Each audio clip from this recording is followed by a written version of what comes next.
7.5, day 1. We've talked about it in class a little bit,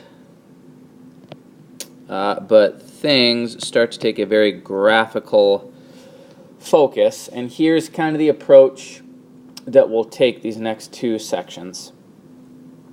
The context-based problems are coming, but I kind of want to brush up on some graphing stuff first. So 7.5, no context. We're just working on not just graphing, but specifically graphing inequalities, which we haven't done in quite a while. And then we'll kind of throw in the context in section 6. So that's basically nothing but word problems, but no word problems in section 5. Most everything in what you're going to see in this lesson is going to be linear. I threw in one nonlinear just so you can see it, how inequalities would work with a function that's a quadratic. That's about as far as I would go. But what I really want you to see is whether the function that you're, I shouldn't call it a function, the inequality that you're graphing is linear or not, doesn't really change how you do it, okay?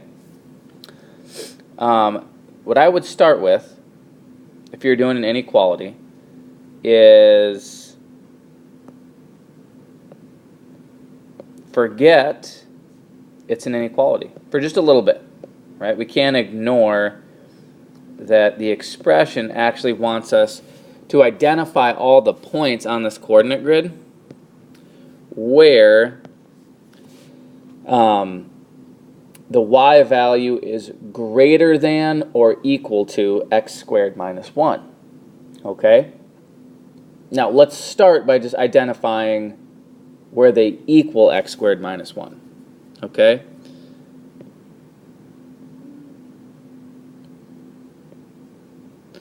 I'm just plotting a few points. I mean, you could get these if you just plug in 0, plug in 1.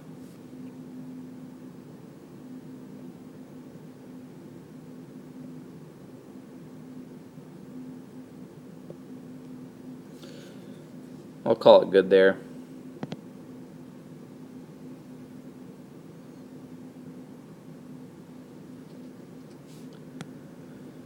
Okay?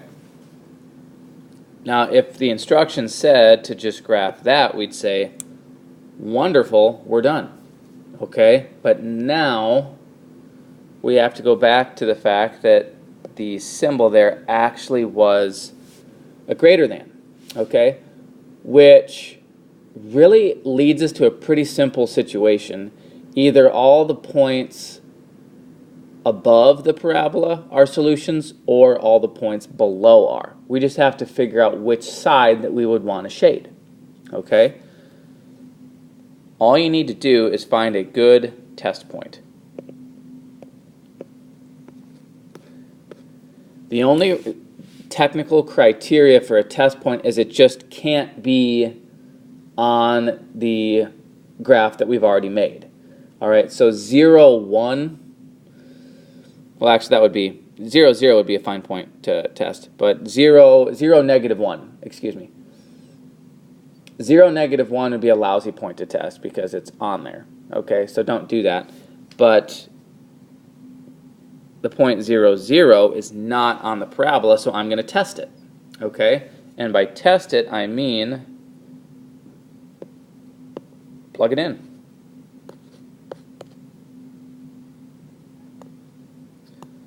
See, 0 squared is 0 minus 1. And when you do that, you'll be left with a really simple expression in the sense that it's just a comparison of two numbers. Okay? Now, we didn't pick a point that was on the quadratic, so we know right here they're not going to be equal. Okay? We avoided that because, you know, again, we didn't pick a point that was on the parabola. So you can kind of ignore that equal sign if you have it, and then you just look at this expression. 0 is greater than negative 1. Okay? You don't need to write this out, but I want you to have it in your notes. That's true. Okay? 0 is greater than negative 1, which means that point 0, 0 is a solution point, which means every other point on this side of the parabola is also a solution, and I would want to shade what we would say is above it. Okay? Every other point, when you plug them into the original inequality we had, would work. Okay? If we plugged in any point below the parabola, it wouldn't. It would simplify to an expression with that inequality that's not true.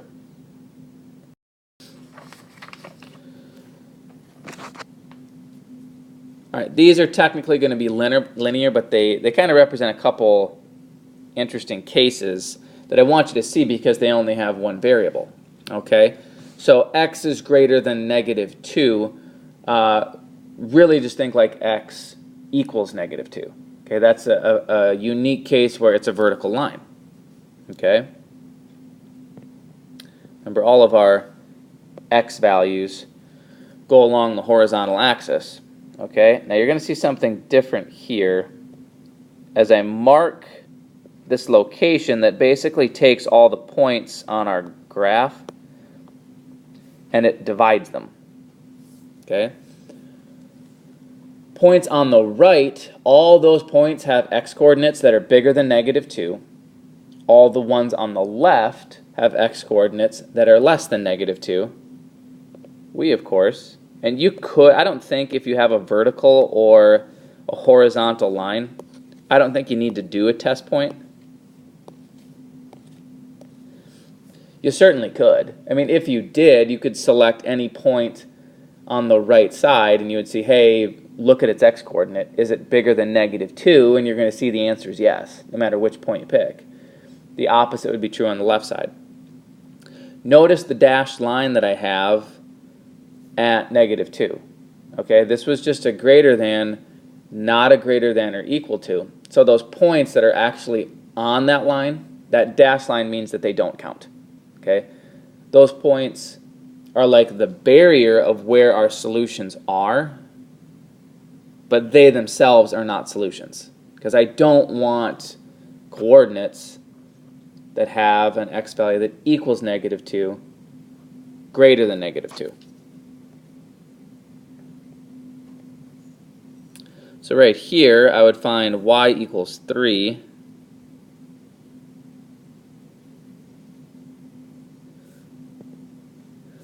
Notice it has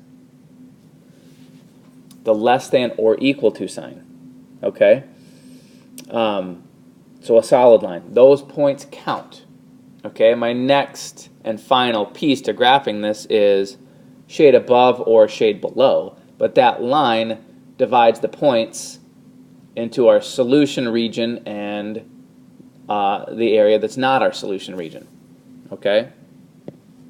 Again, you could do a test point, but here you could probably figure it out without checking that all these points down here, they have one thing in common.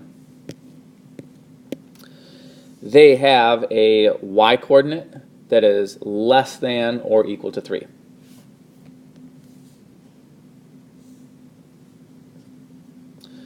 All right, here's another line, okay, but it's got a couple differences that I like. Number one, it's not the vertical or the horizontal case, which is good. I want you to see that. We got to rearrange it a little bit too. Okay. So to start with, I would say x is less than 2 plus y. And then I would subtract 2, and I would get that. Okay. Think of like graphing an equation. You definitely want it set equal to y. It's tricky to say equal to because we don't have an equation here. That's the whole difference, is we have an inequality. But you want y by itself. Okay? And then again, it's kind of like that first one now where kind of pretend we have an equal sign. If we did, we'd have a y-intercept of -2. And then I'm going up 1 and over 1 just based on the fact that its slope is 1.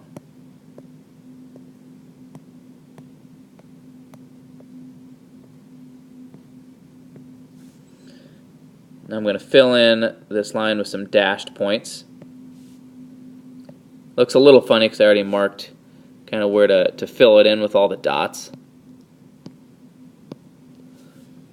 Basically, the big deal there is we just need to see that you don't have a solid line. Okay? That if that line isn't solid, you are saying the points that form those line, that line, they're not solutions. Okay?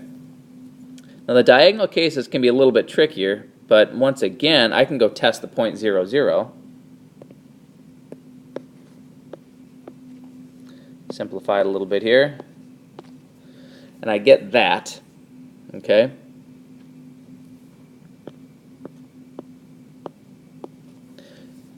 What this means is 0, 0 is a solution point.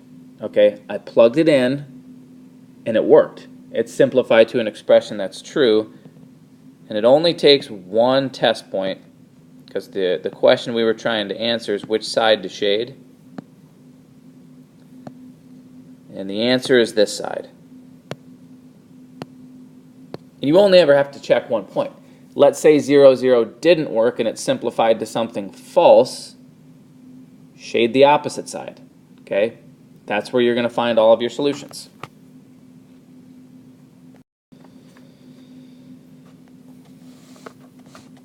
All right, so here's going to be 3 all at once. Okay? I do want to make sure that we're clear that this is the one right here we just did. So these are not new inequalities. Okay, but I want to show you how this works, because this will be a really, really big part of where we're going with inequalities, is to do multiple on the same graph. Okay? Here was the one we just did with the y-intercept of 2 and the slope of 1.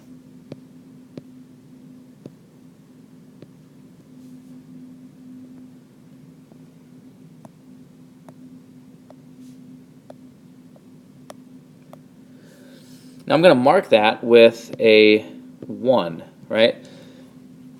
So I can keep track of what's what. All right? Now this is one where we shaded this side, but right now I don't want to do it. I'm just going to put a couple arrows that would remind me. If we were just doing this one by itself, we should shade that side. Okay? And then we had x is greater than -2. This was another dashed line.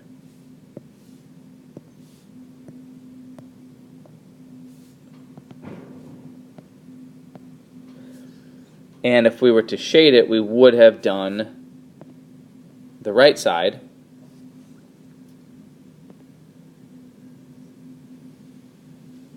And here was inequality number 3, and we ended up shading below.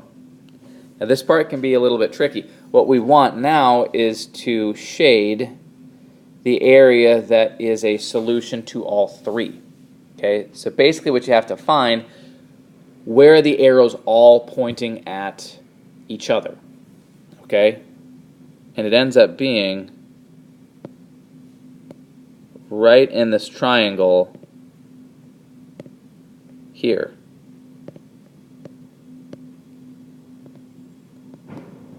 Okay, that little triangle would have all these points.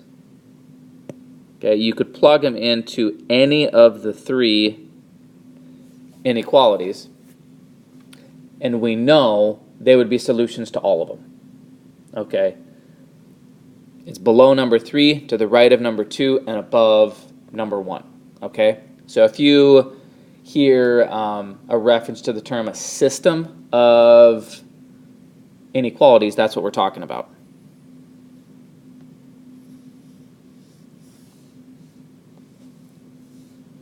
Okay, I'm going to do a system of 2 of them down here. Okay, just one with a nonlinear.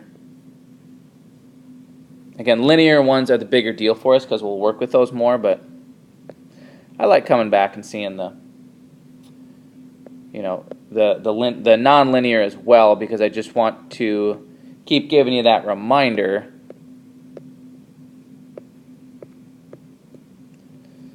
that they're, the process of how this is done really doesn't change at all if the inequalities are nonlinear. Over here, I'm going to rearrange this one as well.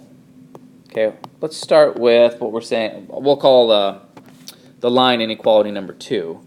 Okay, that has a y-intercept of 1 and a slope of 1.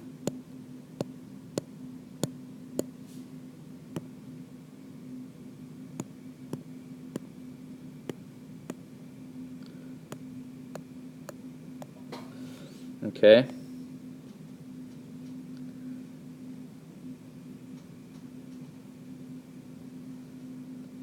Solid line to connect all those points. Okay. Test the point 0, 0.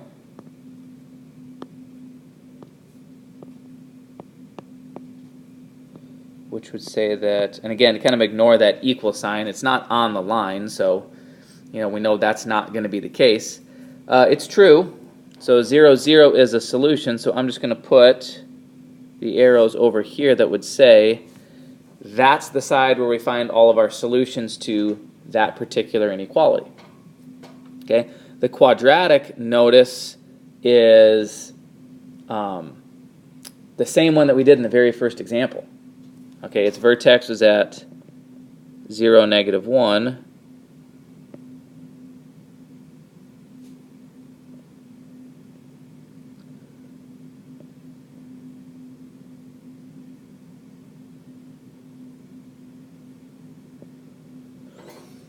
And it looked something like this. And the numbers work out here well enough that I can actually identify this point where they intersect. I can just see on my graph that's the point 2, 3. And then they do intersect over here at negative 1, 0.